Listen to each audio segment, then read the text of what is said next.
Hello students, oxidising nature of nitric acid हम कर रहे थे। पार्ट 1 में हमने ऑक्सीडेशन ऑफ मेटल्स और नॉन मेटल्स को कवर किया। आज हम ऑर्गेनिक और इनऑर्गेनिक कंपाउंड्स को लेंगे। तो पहले हम करते हैं इनऑर्गेनिक कंपाउंड्स के साथ ये किस तरीके से रिएक्ट करेगा। इनऑर्गेनिक कंपाउंड्स के साथ डाइल्यूट नाइट्रिक एसिड का रिएक्शन देखेंगे। और क्योंकि डाइल्यूट नाइट्रिक एसिड है तो ऑब्वियसली नाइट्रिक ऑक्साइड प्रोड्यूस होगा। ये बात तो आपको याद रखनी है। कॉन्सेंट्रेटेड के साथ NO2 और डाइल्यूट के साथ NO।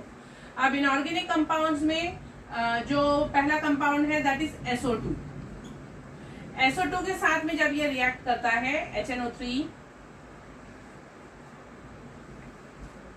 ऑक्सीडाइज्ड प्रोडक्ट बनेगा, वाटर बनेगा और NO बनेगा। ये मैंने पहले भी आप लोगों को सिखाया है कि इस तरीके से कॉलम बना लेते हैं तो याद रहता है हमें क्या क्या लिखना है।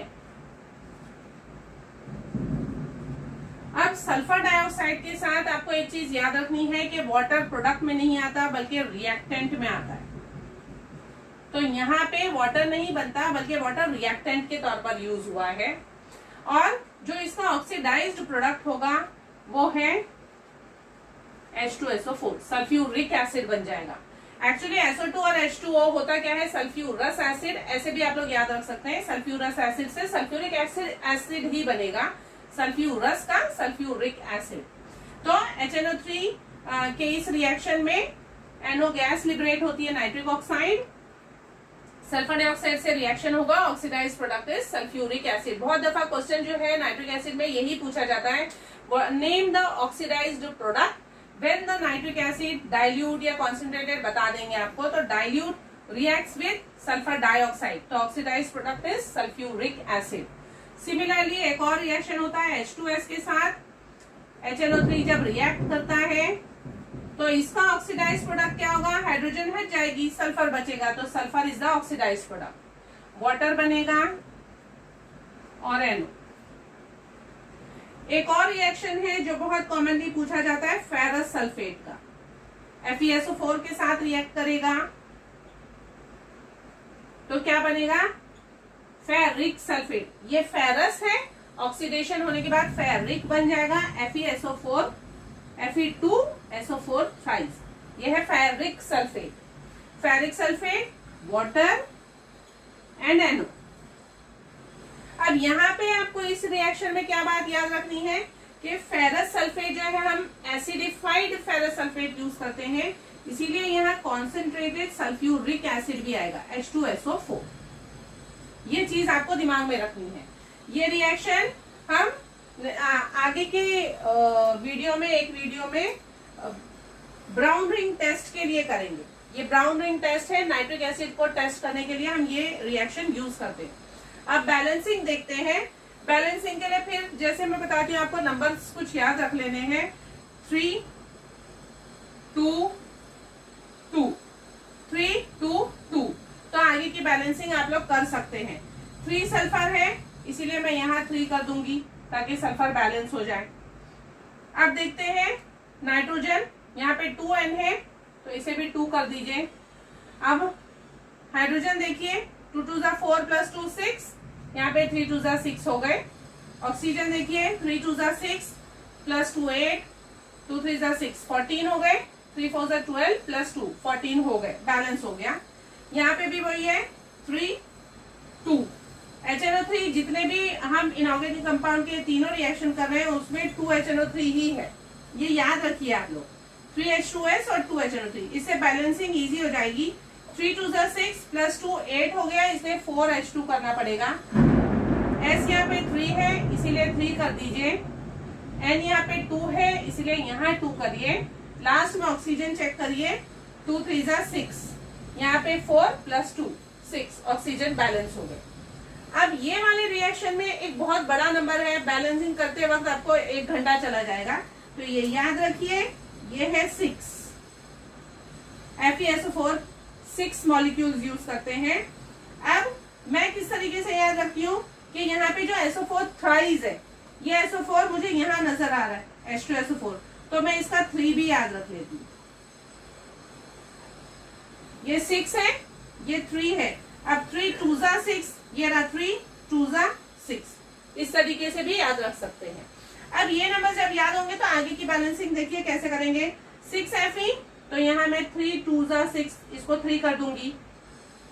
H देखिए 3 2 जा 6 और प्लस 2 8 है, तो यहाँ पे 4 कर दीजिए, 4 2 जा 8। N देखिए, N यहाँ पे सिर्फ यही है 2N, तो इसको भी 2 कर दीजिए। अब लास्ट में ऑक्सीजन चेक करिए। 6 4 जा 24, 3 4 जा 12, 24 प्लस 12 36, 2 3 जा 6, 36 और 6 42। तो इतने 42 ऑक्सीजन बैलेंस करने के लिए आपको 1 घंटा चाहिए पेपर में, इसीलिए आप ये नंबर्स याद रखिए। यहाँ देखिए 4 3 जा 12, 12 3 जा 36, 36 प्लस 4 40, 40 प्लस 2 42, तो ऑक्सीजन बैलेंस हो गए। इसीलिए आप ये रिएक्शन के नंबर जरूर याद रखिए। 6 ये है, इस SO4 थ्राइस से याद रखिए कि यहाँ 3H2SO4 आएगा और फिर 3 2 जा 6 होता है, इसलिए यहाँ पे 2 आएगा, 2HNO3।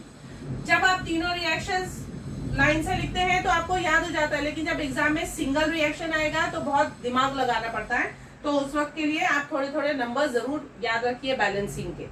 तो यह हो गया हमारा इनऑर्गेनिक कंपाउंड्स का, इनऑर्गेनिक कंपाउंड्स के रिएक्शन।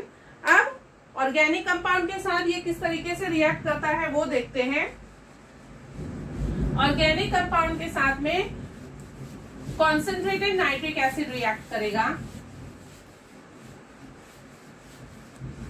और nitrogen dioxide NO2 gas liberate करता है। तो उसमें एक एग्जांपल वो लोग पूछते हैं सॉडस्ट का, ऑर्गेनिक कंपाउंड्स, उसमें एक एग्जांपल आता है सॉडस्ट का।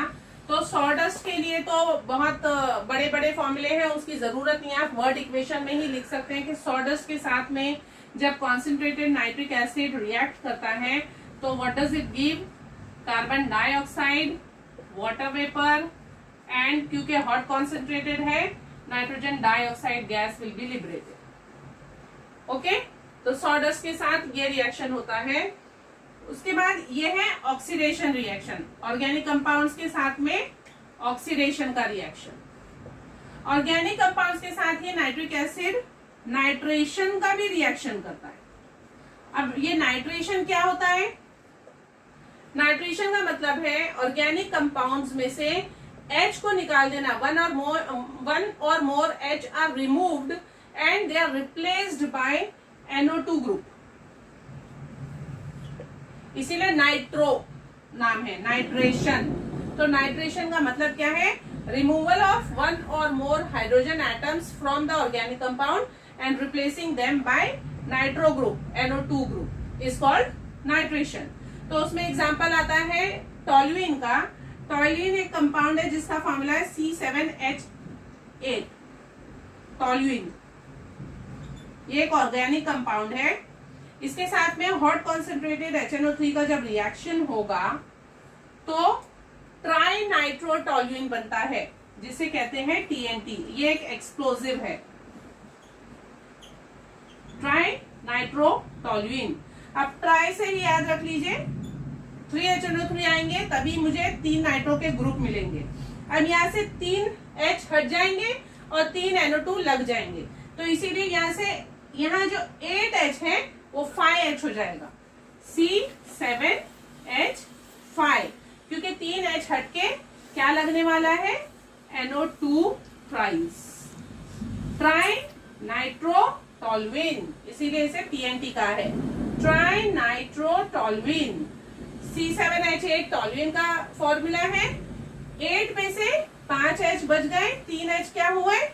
NO2 से रिप्लेस हो गए, और वो जो H हटे हैं वो क्या करेंगे? इस H के साथ में रिएक्ट करेंगे और वाटर बना लेंगे, H2O।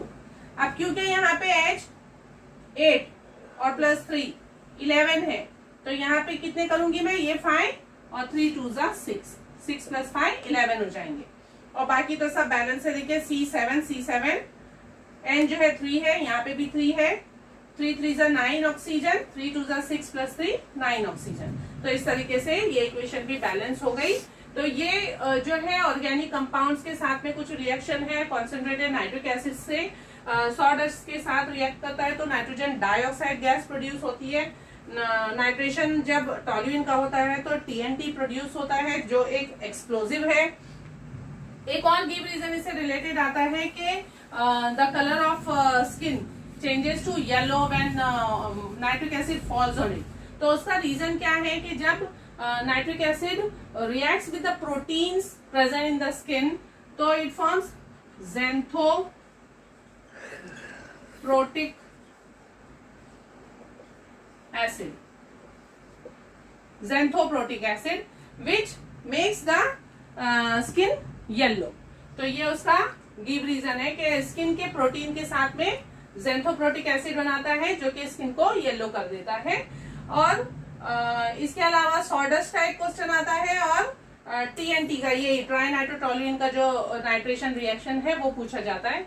आई होप आपको ये सारी भी oxidising property of nitric acid in reaction से समझ में आ गई होगी। क्वेश्चंस जो है वो बहुत डिफरेंट तरीके से पूछे जाते हैं, सेम टू सेम जो रिएक्शन है वही नहीं पूछा जाता। जैसे कि फॉर एग्जांपल ऐसा पूछा जाएगा कि oxidise, what is the oxidised product when dilute nitric acid reacts with sulphur, या concentrated nitric acid reacts with copper, इस तरीके से पूछा जाएगा। तो आपने रिएक्शन जब लिखते हैं तो ऑक्सीडाइज्ड प्रोडक्ट कौन सा है, गैस कौन सी लिबरेट हो रही है, उन सब चीजों पे ध्यान रखना है तो ही आप क्वेश्चंस को सॉल्व कर पाएंगे। और जो रिएक्शन बैलेंसिंग का मेथड मैंने बताया है उस पर भी आप थोड़ी प्रैक्टिस करिए तो आपको बहुत अच्छे से आ जाएगा इंशाल्लाह। Thank you.